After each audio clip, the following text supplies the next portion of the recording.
Hello नमस्कार, मैं अभिजीत मौर्य और आप देख रहे हैं द अभिजीत शो। आज हमारे साथ में प्रतापगढ़ के शानदार नेता अश्वनी सोनी भैया आए हैं और आज आप लोग प्रतापगढ़ सहित देश दुनिया और साथ ही साथ समाजवाद की बात जानेंगे और साथ ही साथ व्यापारियों से जुड़े अहम मुद्दों पे चर्चा होगी। तो सबसे पहले हम अश्वनी सोनी भैया का अपने इस पॉडकास्ट में स्वागत करते हैं। धन्यवाद सभी दर्शकों को। सबसे पहले तो द अभिजीत शो जो बहुत ही अच्छा शो चल रहा है, लोगों में बहुत पॉपुलर है, इसके लिए मैं अभिजीत जी को बहुत बहुत बधाई देना चाहता हूं। और ऐसे ही निरंतर आवाज उठाते रहिए, कम से कम हमारे देश की, हमारे समाज की, हमारे प्रतापगढ़ की एक बहुत ही अनूठी पहल है। बहुत अच्छा लगता है। बहुत बहुत धन्यवाद भैया। सबसे पहले तो भैया हम जानना चाहेंगे कि राजनीति की शुरुआत कैसे हुई। आपके जीवन में तो काफी उतार चढ़ाव आए, हमने पढ़ा है, लेकिन राजनीति में कैसे आना हुआ? राजनीति में आने का रीजन यह है कि जब हम अपने लिए कुछ कर लेते हैं, कंफर्टेबल जोन में हो जाते हैं, तो हमें ये लगता है कि जैसे हम अपने माँ बाप के का या अपने परिवार का भरण पोषण करते हैं, उनके प्रति जिम्मेदारियां वहन करते हैं, तो उसके बाद एक जिम्मेदारी हमारी पड़ती है हमारे मातृभूमि के प्रति। तो हम मातृभूमि का कर्ज अब उतारें कैसे? उतारने के लिए एक प्रॉपर प्लेटफॉर्म होना चाहिए। उसमें एक कड़ी, महत्वपूर्ण कड़ी है राजनीति, क्योंकि बिना राजनीति के बहुत सारे काम नहीं हो सकते, क्योंकि लोगों की बड़ी अपेक्षाएं रहती हैं। हमारा जनपद अगर कहा जाए तो बहुत ही नीचे श्रेणी में आता है। नीचे श्रेणी में मतलब यह है कि प्रति व्यक्ति आय यहाँ के सबसे मिनिमम है, लोग यहाँ पे पलायन को मजबूर हैं। तो इस वजह से हमें ये लगा कि हम इनके लिए कुछ कर सके, हम इनकी आवाज बन सके। बस इसीलिए फिर हम नेता नगरी में प्रवेश कर गए और हम लोगों के बीच रहते हैं। लोग असहाय लोग हैं जो समाज में अभी भी वंचित हैं, उनके लिए आवाज बनने की कोशिश करते हैं। भैया कहते हैं ना कि युवाओं को राजनीति नहीं करनी चाहिए, लेकिन आपकी बातों से यह प्रदर्शित हो रहा है कि आप किसी भी फील्ड में थे लेकिन आपको परिवर्तन करने के लिए राजनीति की फील्ड में आना पड़ा। तो राजनीति को आप मास्टर की समझते हैं?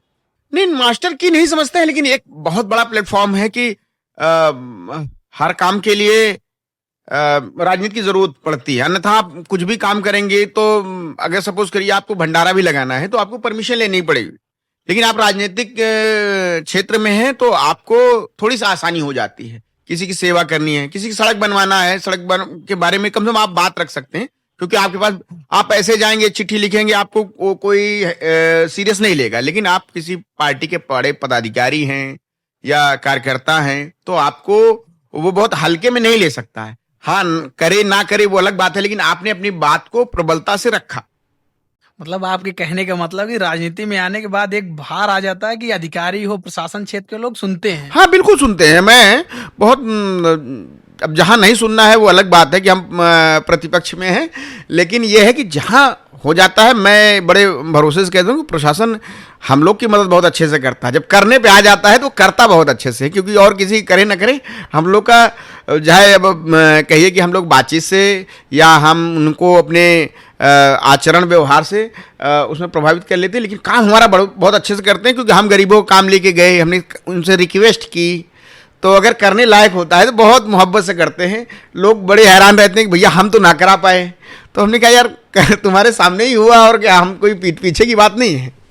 राजनीति का सफर भैया आपका समाजवादी पार्टी से प्रारंभ हुआ जी नहीं? इससे पहले आपकी भारतीय जनता पार्टी से राजनीति प्रारंभ हुआ, लेकिन क्या कारण हुआ कि आपको भारतीय जनता पार्टी का दामन छोड़ करके समाजवादी पार्टी का दामन थामना पड़ा? बहुत ही अच्छा सवाल आपने पूछा, क्योंकि ये सवाल अक्सर आता है। देखिए, मैं बहुत दूर तक सोचता हूँ। मैं मतलब बहुत नजदीक की बातें कम सोचता हूँ, बहुत दूर तक कि 5 साल बाद क्या होने वाला है, 10 साल बाद क्या होना। देखिए, हम रहते थे नोएडा में, दिल्ली नोएडा रहते थे। तो दिल्ली नोएडा हम दुनिया के यानी भारत के बहुत सारे शहर घूमे हैं जो स्मार्ट सिटीज हैं, शहर है। तो एक बार 13-14 के बाद जब ऐसा दौर आया कि भारतीय जनता पार्टी उसने अपने घोषणा पत्र में जो बातें लिखी, उसमें जो मुझे लगी, मैं अपनी बात बता रहा हूं जिसमें उसने कहा कि मैं 100 स्मार्ट सिटीज बनाऊंगा। तो मैंने कहा यार ये तो बड़ा विजनरी काम है, क्योंकि हमारे यहाँ भी एक ऐसे शहर होना चाहिए आसपास हो, कोई जरूरी नहीं कि प्रतापगढ़ ही हो, बगल का जिला भी हो जाता है, बनारस भी हो जाता है, इलाहाबाद हो जाता है, या इस तरह के हो जाते हैं तो बहुत ही अच्छा होगा। आने वाले फर्दर बहुत टाइम के, लॉन्ग टाइम के लिए हम अपने बच्चों को बता सकते हैं कि आप यहाँ रह सकते। बट हम जो है या इस तरह के रोजगार के बारे में कि हम इतने, तो हमें ये लगा कि नहीं जी ये एक अच्छा, बिल्कुल नो डाउट अगर बातें कहिए तो बहुत ही अच्छा विजन था, लेकिन वो कहीं ना कहीं वो विजन नहीं कंप्लीट किया गया, इनकम्प्लीट रहा। फिर वही मैंने देखा कि लोग उसी में उलझे हैं, उसी लड़ाई झगड़े में आपस में, हिंदू मुसलमान में। तो वो जो विजन है, जो यहाँ का आदमी, यहाँ का युवा रोजगार के लिए बाहर जाता है, बड़ी जलालत से रहता है। जैसे अब आप देखते हैं महाराष्ट्र में चला गया, अब मराठी नहीं आ रही, उसकी क्या गलती है? क्या पैदा यहाँ हो गया इसलिए? क्या भारत का बाहर है वो? लेकिन वहां भी बहुत गालियां दी जा रही, दुत्कारा जा रहा, मारा जा रहा। ऐसे ही आप चले जाइए, हरियाणा में चले जाइए, आप दिल्ली चले जाइए, या पश्चिमी उत्तर प्रदेश ही चले जाइए, लेकिन वहां के लोग जो हैं वो फिर आपको हेय दृष्टि देखते हैं, कहते हैं तुम लायकदार होते तो आप वहीं रहते, यहाँ क्यों आ गए? उनको ये लगता है कि हमारा हक खा रहा है। तो ये बातें होती हैं, तो वो बहुत सी जलन अंदर अंतरात्मा में रहती है कि नहीं जी यहाँ के लोगों के लिए किया जाए। बट यहाँ के जो जिस विजन से हम सोचते थे कि भाई हमारे लोगों को सम्मान मिलेगा, अब इतनी स्ट्रांग सरकार आने के बावजूद भी अगर यहाँ का कोई हला भला नहीं हुआ, अब मैं समझ नहीं पाता हूँ कि अब हला भला कब होगा। क्योंकि यहीं का पड़ोस का जनपद जो है, सुल्तानपुर को ले लीजिए, अमेठी को ले लीजिए, यहाँ की कई फैक्ट्रियां मेरी आंखों के सामने लगी हैं। पहले की बात छोड़ दीजिए कि जगदीशपुर में लगी है, इंडस्ट्रियल एरिया था, अभी हाल ताज में लगी हैं। मैंने देखा कि कोका कोला लग गई, वो सीमेंट की कंपनियां लग गई, बहुत सारी लग गई। बट प्रतापगढ़ के परिवेश में नई बात आती तो मुझे लगा कि नहीं, क्योंकि लोगों की अपेक्षाएं भी रहती हैं कि भैया जैसे हम मिले तो हमारा कोई काम हो। हाँ, उसमें तो रहते हुए तो कोई काम होने से रहा भाई। भैया क्या कारण है कि प्रतापगढ़ के आसपास जो जिले हैं, आपने नाम लिया अमेठी, सुल्तानपुर, प्रयागराज, आसपास के जो जिले हैं वो थोड़ा डेवलप कर गए, लेकिन आपका शहर प्रतापगढ़ क्यों नहीं हो पाया? क्या कारण है? क्या कारण है? कारण बहुत सारे। एक तो हमारा जिला आवश्यकता से ज्यादा नेता नगरी के चक्रव्यूह में फंस गया।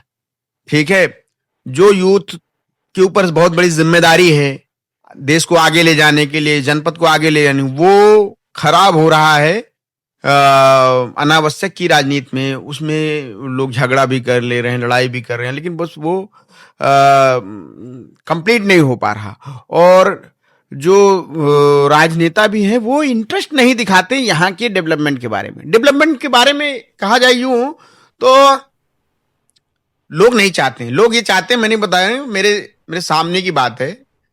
मैंने एक सज्जन को कहा कि हम लोग एक व्यवसायी हैं, उनसे बात किया, उनसे मिलवाया भी। हमने कहा एक फैक्ट्री लगाना चाहते हैं, आप अपने यहाँ क्या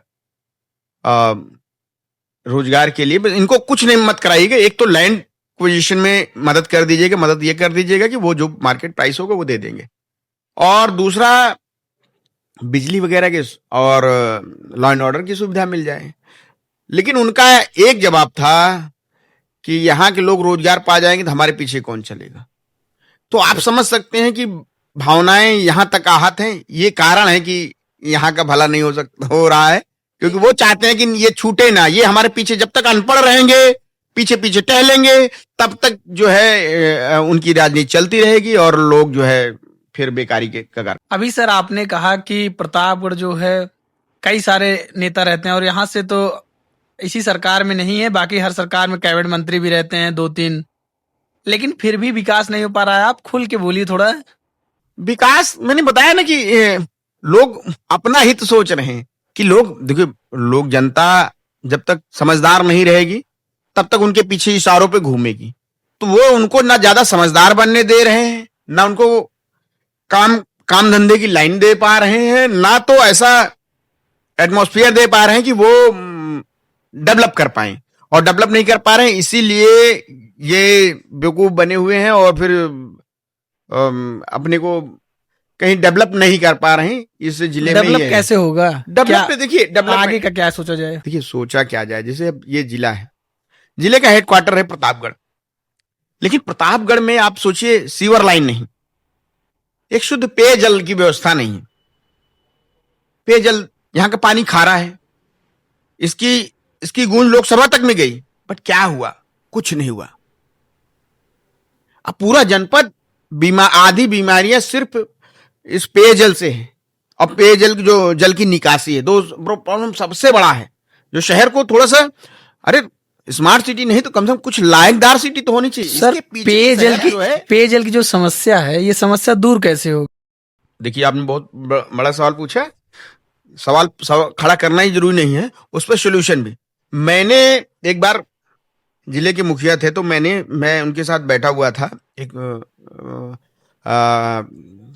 अखबार के कार्यक्रम में, तो मैंने उनसे चर्चा हुई तो मैंने उनको बताया, हमने कहा साहब आप लोग क्यों नहीं प्रयास करते कि ऐसा किया जाए कि हमारे यहाँ पेयजल की व्यवस्था हो जाए। हमने कहा, हमने देखा कि इंदौर को पानी नर्मदा नदी से आता है, वो सैकड़ों किलोमीटर से मैंने देखा है। मुंबई जैसे शहर को बड़ी दूर से 200-250 किलोमीटर दूर से जलाशयों से पानी आ रहा है, ठीक है।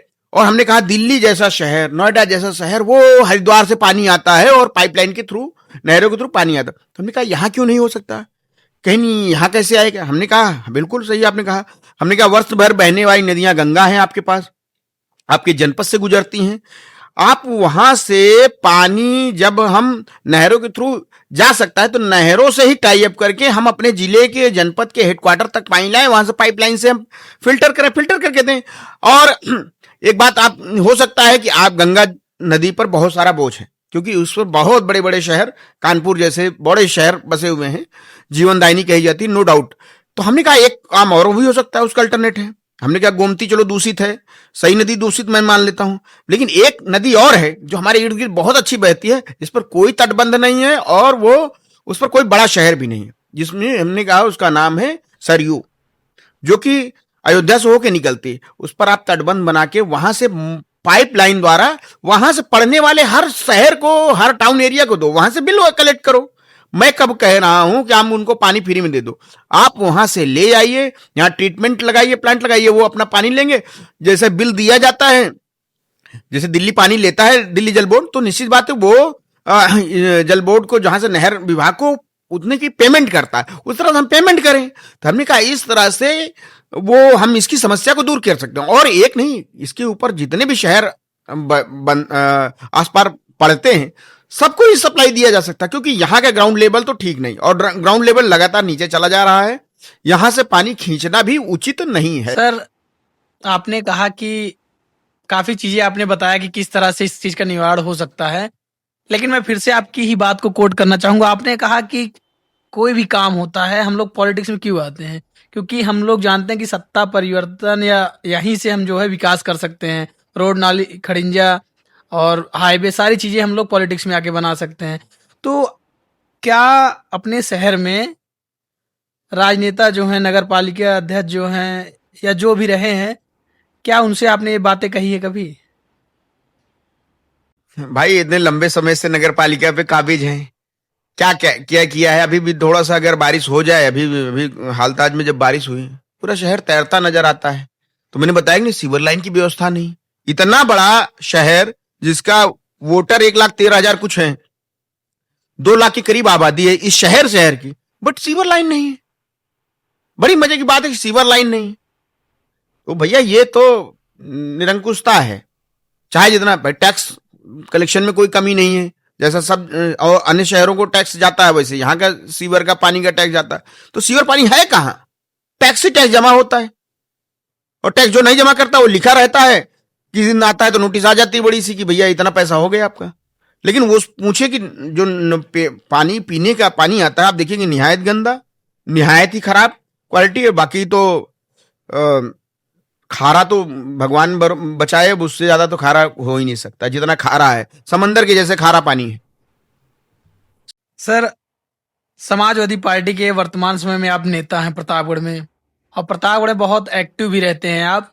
तो समाजवादी पार्टी और समाजवाद की विचारधारा आपके जीवन को किस तरह प्रभावित करती है? देखिए, समाजवाद एक बहुत विस्तृत, इस पर चर्चा करने की जरूरत है।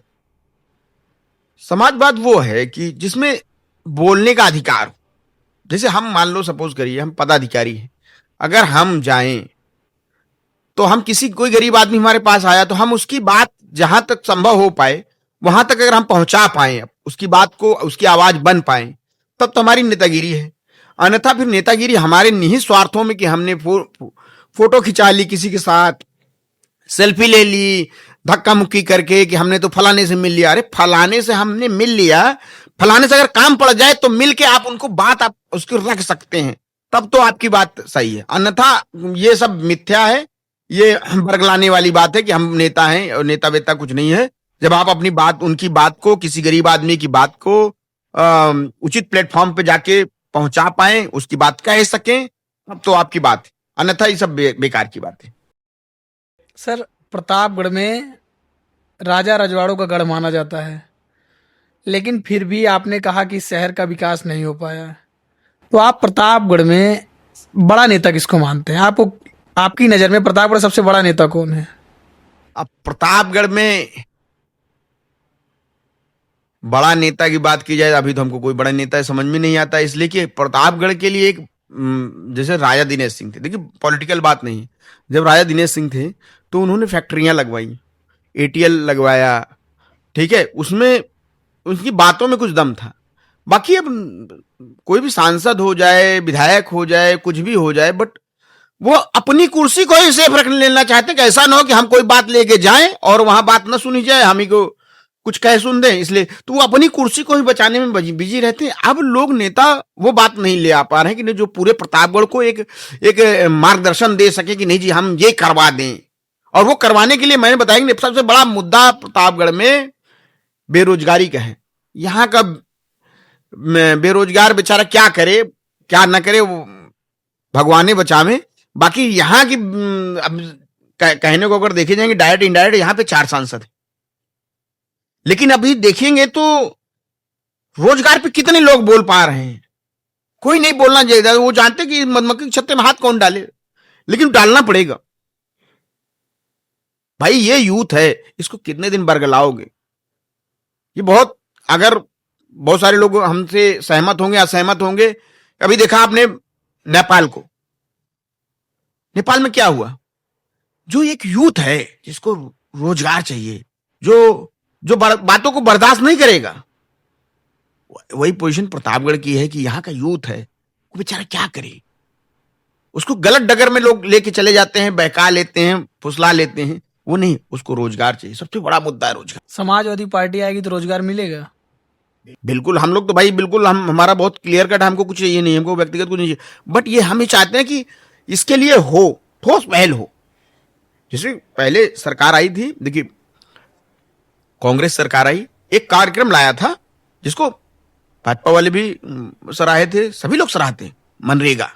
मनरेगा क्या है? गांव में जिसके पास कोई ऑप्शन नहीं, वो भी दिहाड़ी करके वो, उसका रीजन ये हुआ कि बड़े बड़े शहरों में, तब तो मैं दिल्ली नोएडा रहता था, तो मैंने देखा कि लोग वहां पर भी जो दिहाड़ी मजदूरी का रेट है वो डबल हो गया। क्यों? क्योंकि वो गांव के जो दिहाड़ी मजदूरी होने लगी तो लोगों में एक मिनिमम वेजेस का अंतर समझ में आया कि नहीं भैया इतना देना है, नहीं तो वो बैठेगा नहीं, वो चला जाएगा, गांव चला जा रहा, वही कमा ले रहा।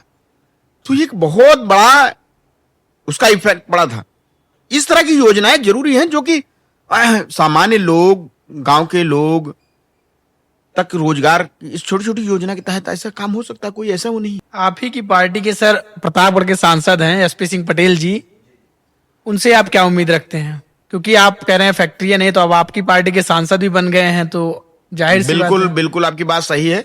हम लोग तो भाई लगातार प्रयास रहते हैं। हम लोगों ने भी उनको कहा भी कि आप इस मुद्दे पर उठाइए, कि जैसे कि अभी एक शहर में जाम की बड़ी बिंदास व्यवस्था रहती थी। तो हम लोग पिछली बार जब मासिक बैठक हुई थी तो आए हुए थे, तो हम लोगों ने बात रखी थी कि देखिए सांसद जी, आपको जनहित का मुद्दा उठाना है। एक बाईपास ऐसा चाहिए कि जो शहर को जाम से मुक्त कर दे। जाम से मुक्त करने का मतलब है कि एक बहुत बड़ी आबादी पूर्वी छोर पे है, जिसमें दिल्लीपुर से की तरफ से 5-6 फ्लाईओवर बने, लेकिन वो शहर में जिनको कोई काम नहीं है, उसको मान लो गड़वारा जाना है या अंतु जाना है, अब वो क्या करे? वो आता है पहले शहर में, जाम में फंसता हुआ शहर में आता है, जाम लगाता है। उसके लिए हमने कहा एक कॉरिडोर किनारे किनारे बन जाए, तो वो वहीं से बाईपास हो जाए, बाईपास होता हुआ जिसको जहां जरूरत हो वहां जाए। बाईपास बन तो रहा है सर। एक बाईपास वो बन जाए कि जो कि नदी के किनारे किनारे कॉरिडोर बन जाए। हाँ, वो बाईपास नहीं होगा, वो कॉरिडोर होगा जो कि पूरे शहर को, शहर के किनारे से जा रहा है, जाएगा और जाके वहां पे उसके और जाम से जिनको जौन जरूरत है, चिलबिला जरूरत है तो वो चिलबिला से वहां से कट के अपना निकल के चला जाए। इस तरह की एक प्रपोजल उनको। और दूसरा हमने कहा रिंग रोड। हमने कहा प्रतापगढ़ की एक बहुत महत्वपूर्ण बाईपास बन रहा है। हमने कहा उन्होंने भी ये सवाल किया है कि नहीं बाईपास तो बन रहा है। हमने कहा बाईपास ऐसे नहीं, एक साइड तो बन रहा है, हमने कहा दूसरे साइड भी बना दीजिए, एक गोल एक सर्कल हो जाए तो शहर को सांस लेने की जो समस्या है वो सांस तो शहर ले सके। तो जो जरूरत की चीजें हैं उनको बाहर ले जाइए। जैसे हमने कहा ट्रांसपोर्ट की कंपनियां हैं जिनको दिन में, अब दिन में आए कि रात में आए, उनका ट्रांसपोर्ट आया खड़ा है सारा दिन और रात में घुसेगा। तो हमने कहा ट्रांसपोर्ट की व्यवस्था जो बाईपास है उस पर कहीं ले जाके उनको जमीनें दिला के उनको दिला दीजिए। तो हमने कहा इसके लिए बहुत प्रॉपर पहल करनी पड़ेगी। कहीं वो हमारी सुनी कम जाती है। हमने कहा सुनी कम जाती है, आप अपनी बात रख दीजिए, सुनेगी सरकार तो सुन लेगी, नहीं सुनेगी तो कम से कम हमको तो ही तसल्ली हो जाएगी कि सरकार को हमने ये कहा। तो लेकिन एक बात मैं बताऊं बहुत जिम्मेदारी से कि उन्होंने ये बात को, ये प्रपोजल उन्होंने वो जो नितिन गडकरी जी हैं उनको दे के आए कि भाई हाँ वो नदी के पैरेलल एक सड़क बनाने के माननीय सांसद जी ने, हाँ उसको उन्होंने किया। और हम लोग प्रयास कर रहे हैं कि एक रिंग रोड का एक भाग जैसे इधर बन रहा है बाईपास, ऐसे एक रिंग रोड का उस साइड से भी बन जाए कि दूसरे साइड से, कि भाई ताकि लोगों को एक सहूलियत हो जाए कि जिनको शहर में एंट्री करनी वही हुए। अब जो कोई आदमी सपोज करो उसको इलाहाबाद जाना है और वो आदमी रहता है अचलपुर या उधर रहता है नदी के आसपास रहता है, अब उसको क्या जरूरत है प्रतापगढ़ आने की? वो उधर से जाए बाईपास पे चढ़े और सीधा इलाहाबाद की तरफ चला जाए, या रायबरेली जाना उधर से चले जाए बाईपास। वो शहर के अंदर आके 24 घंटा घर पे क्या करना है, उसका क्या काम है? वो बड़ी गाड़ी लेके घुसा हुआ है जबरदस्ती शहर को जाम। तो शहर में ये जाम की व्यवस्था बड़ी तगड़ी है इस वजह। तो इसका निराकरण जब तक रिंग रोड आउटर रिंग नहीं बनेगी तब तक मामला सेट नहीं होता नजर आता। सर शहर के जो व्यापारी हैं प्रतापगढ़ के, अभी हम आपसे पहले हमारे एक व्यापारी भाई आए थे कुलदीप सिंह, उनसे मैंने पूछा कि क्या आप भी रंगदारी वगैरह मांगा जाता है, तो उन्होंने कहा कि इस गवर्नमेंट में रंगदारी जैसा कुछ भी नहीं है, व्यापारी बहुत सुरक्षित महसूस कर रहे हैं। तो इस पे आप क्या कहना चाहेंगे? देखिए दो चीज़, उनकी बातों से मैं सहमत भी हूँ असहमत भी हूँ। सहमत ठीक है उन्होंने कह दिया, लेकिन अब तो सरकार के लोग ही मांग ले रहे हैं लाल फीता शाही, अफसर शाही। जैसे कुछ दिन पहले जीएसटी के छापे पड़ने शुरू हुए, बाजार के बाजार बंद हो जाते थे। तो ये सरकारी उगाही तो है, इसको क्या कहेंगे? तो उसमें दलाल फिट हो जाते थे कि भैया आप मंथली इतना बांध लो उतना बांध लो। ये लगातार हो रहा है, अब हो रहा है, उसमें कोई नहीं। पहले प्राइवेट गुंडे थे, अब सरकारी गुंडे हो गए।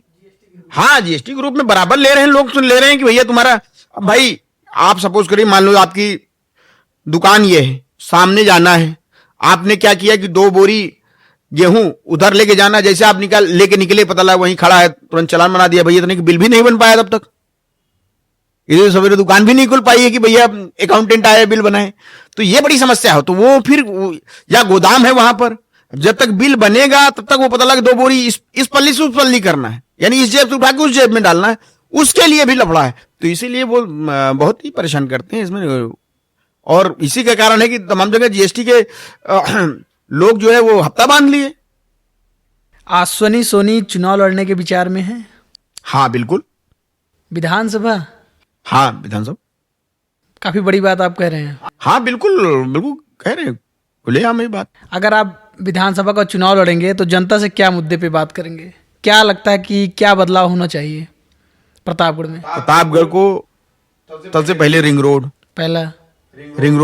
फिर शहर जो कनेक्ट हो वो एक 20 साल आगे की बात मास्टर प्लान के तहत हो। ये नहीं है कि आज हमको जेल रोड पे काम है तो जेल रोड पे फ्लाईओवर बने ना, हम ये सोच रहे हैं कि हमारा फ्लाईओवर बन जाए सैया बांध के ऊपर, यानी उतनी दूर तक, क्योंकि शहर बढ़ेगा तो सांस कहां से लेगा। आज आप नया मालगोदाम रोड पे बना रहे हैं फ्लाईओवर, नहीं नया मालगोदाम तो बन रहा है, आप 10 साल 20 साल बाद कहाँ जाएगा शहर? तो उसका भी प्रबंधन करना चाहिए। तो वो पता लगे एक सैया बांध पे एक फ्लाईओवर आप दे दीजिए। मैंने ये प्रपोजल अपने सांसद जी को दिया है कि आप वहां के लिए भी मुद्दा उठाइए कि फर्दर जब 20 साल बाद हो जाएगा तो शहर कहाँ ले जाएंगे। तो शहर के लिए जो दूरगामी सोच, यानी 20 साल 30 साल आगे का जो एक मास्टर प्लान है वो तैयार होना चाहिए शहर में, शहर के आसपास के, क्योंकि शहरीकरण बढ़ रहा है, लोग अपने बच्चों को पढ़ाना चाहते हैं।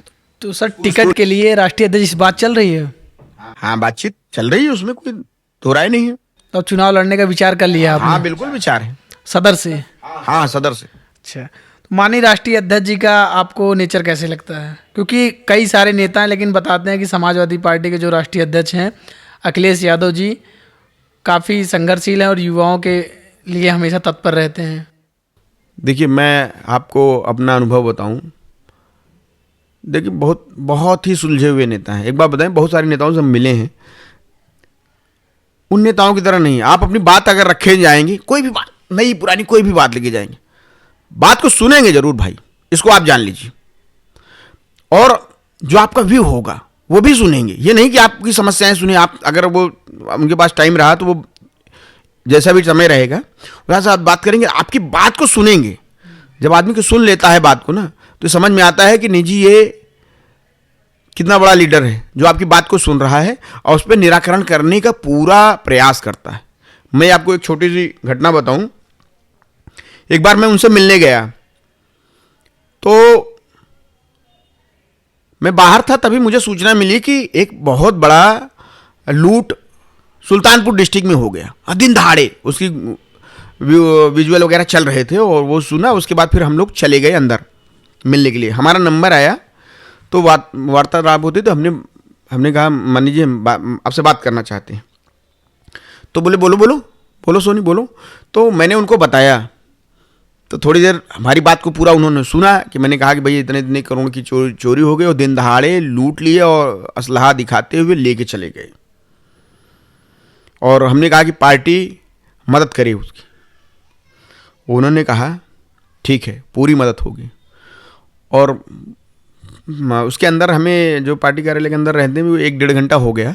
लेकिन जब निकल के आए तब तक यहाँ से दिल्ली से लेके और सुल्तानपुर से लेके प्रयागराज, मतलब हर जिले को इन्फॉर्मेशन चली गई कि फला दिन डेलीगेशन जाएगा। 2 दिन के बाद का डेलीगेशन का सभी नेताओं के जो लोकल नेता थे वो सबको एक लेटर इशू हो गया कि भैया उन पे जा। और हम लोग 2 दिन के बाद, यानी जिस दिन घटना हुई इसके 1 दिन छोड़ के तीसरे दिन हम लोग पहुंचे हैं। प्रयागराज से भी लोग लीडर थे तमाम, और पूरा का पूरा मैंने देखा कि चौक का एरिया समाजवादी पार्टी के लोगों से पूरा पटा पड़ा था। ये जिसमें वहाँ के इसौली के विधायक जी भी आए हुए थे, तमाम और लोग भी आए थे, सब लोग आ जा रहे थे। लेकिन हम बताएं कि समाजवादी पार्टी किस तरह से एक्टिव हुई ये देखने में लग रहा था। अन्यथा जो व्यवसायी वर्ग है वो उतना खुल के कुछ बात रख नहीं पाता, लेकिन पहली बार ऐसा है समाजवादी पार्टी खुलेआम उनके लिए लड़ाई लड़ी, व्यापारियों के लिए बहुत डट के लड़ी। उसका नतीजा यह है कि जो भी पहुंचा वो पहुंचने की कोशिश किया कि ना हो कि ऐसा ना हो कि समाजवादी पार्टी वाले सब लूट ले जाएं। इतना प्रेशर बनाया गया कि देखिए उनका माल भी बरामद हुआ और जो है उनके लोगों की, और उनको पकड़ा भी गया, अपराधियों को। अखिलेश यादव जी के बाद बड़ा नेता किसको मानते हैं आप? निश्चित है शिवपाल यादव जी हैं सबसे बड़े मुखर। क्यों? क्योंकि कार्यकर्ताओं के बड़े प्रिय है। मिले हैं, आपकी मुलाकात हुई है? मिले हैं। अगर आप कभी बात करेंगे ना तो तुरंत के तुरंत, अगर किसी अधिकारी को कोई काम है तुरंत फोन उठाएंगे और फिर अधिकारी को फोन लगा देंगे फटाक से। ये टाइम नहीं लगेगा उनको करने में। और उनको जो अधिकारी हैं, अभी अधिकारी बेलगाम टाइप के इस सरकार में मैंने महसूस किया कि अधिकारी अपनी चलाते हैं, नेताओं की सुनते नहीं। लेकिन वो मैंने देखा है कि बात कहने का लहजा ही बताता है कि अभी आपने कहा कि अधिकारी तो सुनते हैं हमारी, हम जाते हैं। नहीं, हमारी डायरेक्टली सुन लेते हैं ना। मतलब वैसे नॉर्मल जनरल नेताओं की मैं बात कर रहा हूं कि वो उनकी सुनते नहीं है ना। भाई अभी देख लीजिए विधायक सांसद कई जगह तो मैंने देखा कि वो गेट आउट कर दिया। जैसे कहाँ पे वो कैराना की विधायक सांसद हैं, उनको एडीएम ने कहा गेट आउट। तो हमने कहा जब जो लोकतंत्र है लोकलाज से चलता है, तो ये अधिकारी बेलगाम हो गए। अभी आपने आज ही मैंने सुना शिवपाल जी ने फोन लगाया डीएम बुलंदशहर को, तो डीएम के बुलंदशहर के 25 फोन करने के बाद भी उन्होंने लोड नहीं लिया, फोन उठाना उचित नहीं समझा। उनके जो संबंधित अधिकारी फोन उठा रहे थे, क्या उनको मैसेज नहीं दिया? वहां के जो जिलाध्यक्ष है समाजवादी पार्टी के, वो भी गए, उन्होंने मैसेज दिया बट वो नहीं उठाए। तो इसको बेलगामी कहेंगे ना। जब वो अपना उन्होंने विरोध महाना जी से दर्ज कराया, जब उन्होंने नोटिस इशू कर दिया, तब वो दौड़े दौड़े आई माफी मांगने के लिए। उसके पहले तो वो कोई करने को तैयार नहीं, इसलिए उसको बेलगाम ही कहा जाएगा ना। समाजवादी पार्टी जो है आने वाले समय में पीडीए की बात करती है, तो पीडीए को आप किस नजर से देखते हैं? पीडीए वो है जो शोषित वंचित समाज है, जो सही मायने में जो सरकार होती है गरीबों के लिए, यानी जिनका कोई नहीं सुन रहा उनकी सरकार सुने। भाई जो मान लो किसी के पास पैसे है तो वो अपने बच्चों को उठाएगा और प्राइवेट स्कूल में नाम लिखा देगा, उसको क्या जरूरत है किसी से बात करने की? हाँ, नल की जरूरत है, खुद नल पैसा लगाएगा, नल लग जाएगा। लेकिन जो गरीब आदमी है उसके लिए ही सरकार बनी होती है। सरकार तो पीडीए का जो नारा ले आया गया है, जिसमें शोषित वंचित जो पीड़ित हैं, पीड़ित का मतलब यह है कि पीड़ित में हर समाज आता है, ऐसा नहीं कि पिछड़ा वर्ग ही आता है, नहीं। अभी आपने सुना होगा गढ़वारा की 2 महिलाएं, उन्होंने अपना बताया कि भाई हमारे रहने को नहीं है, और जबकि वो ब्राह्मण समाज से आते, दुबे थी, ब्राह्मण समाज से आती थी, उनके पास रहने को नहीं, तो वो भी पीड़ित ही हैं, वो पीडीए ही हैं, जिनका कोई नहीं, उनका सरकार जो उनकी बात को सुने और उसको निवारण करने की कोशिश करे। हवाई बातों से काम नहीं चलेगा। बिल्कुल मिलेगा, क्योंकि उनका वो प्रतिनिधित्व नहीं, वो उनका अधिकार है। जब तक समाज में समानता नहीं आएगी तब तक ये संघर्ष चालू रहेगा। सर, राजनीति में हम देखते हैं, पूरे उत्तर प्रदेश या भारत की राजनीति में कह लिया जाए, सोनी समाज का प्रतिनिधित्व जो है वो 0% के बराबर रहता है। तो ऐसा क्यों, और आने वाले समय में क्या किया जाए कि सोनी समाज भी राजनीति में प्रखर रूप से आए? हाँ, ये आपकी बात बिल्कुल सही है कि समाज जो है हाशिए पे चल रहा है। समाज को लोग अपने हिसाब से मोबिलाइज कर लेते हैं, लेकिन अब समाज जाग रहा है। सोनी समाज जो है, स्वर्णकार समाज जागृत हो रहा है। अभी हम लोग विश्वकर्मा समाज के अंतर्गत आते हैं। विश्वकर्मा के 5 पुत्र, सोनी समाज जो है विश्वकर्मा समाज, हाँ, विश्वकर्मा समाज के अंतर्गत आता है, ठीक है, जिसमें कि लोहार होते हैं, बढ़ई होते हैं, सुनार होते हैं, ताम्रकार होते हैं और कुम्हार होते हैं, ये सब सारे होते हैं, ठीक है। इनका मिलके एक विश्वकर्मा समाज है, जो कि निर्माता है, समाज का एक अंग है, जिसको कहा जाए तो प्रथम इंजीनियर वही है, प्रथम वैज्ञानिक वही है, भगवान विश्वकर्मा। तो हमारे आदर्श, हमारे जो भगवान है, प्रमुख रूप से हमारे कुल वही हैं, भगवान विश्वकर्मा। तो हम लोग विश्वकर्मा समाज से आते हैं। तो विश्वकर्मा समाज, अभी देखो, अब हम लोग एक हम लोग सम्मेलन करा रहे हैं 28 तारीख को, अभी 28 सितंबर को। कैसा सम्मेलन है सर? ये राजनीतिक भागीदारी के लिए। एक समाज में हर कोई पार्टियों को लेना देना उसमें नहीं है, उसमें सभी लोग आ रहे हैं। एक भगवान विश्वकर्मा के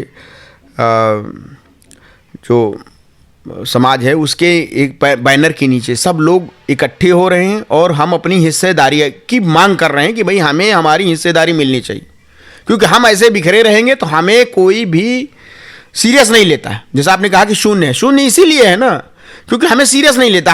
हम वोट देने के लिए बने होते हैं, तो हम वोट देने के लिए नहीं बने, हमें हमारा अधिकार भी चाहिए। हमारे साथ लूट हो जाए, हत्या हो जाए, हमारे साथ छिनौती हो जाए, हमारी बात को कौन बुलंद करेगा? तो हमारे लोग जब तक नहीं होंगे नहीं होगा। जैसे आरा मशीन चल रही है, लोग धमका के मांग ले रहे हैं, भैया अब भाई देखो, ये भी एक प्रकार की दादागिरी है ना कि भैया फलाना नेता का वो होना है, फलाना कार्यक्रम हो, चंदा दे दो। तो ये भी तो भाई वो है। ऐसे जो स्वर्णकार है उससे भी यही कहानी है, उससे भी ये चंदा ले लिया जाए, ये काम करा दीजिए हमारा, वो काम करा दीजिए। तो वो ये भी एक प्रकार से लोगों का शोषण है।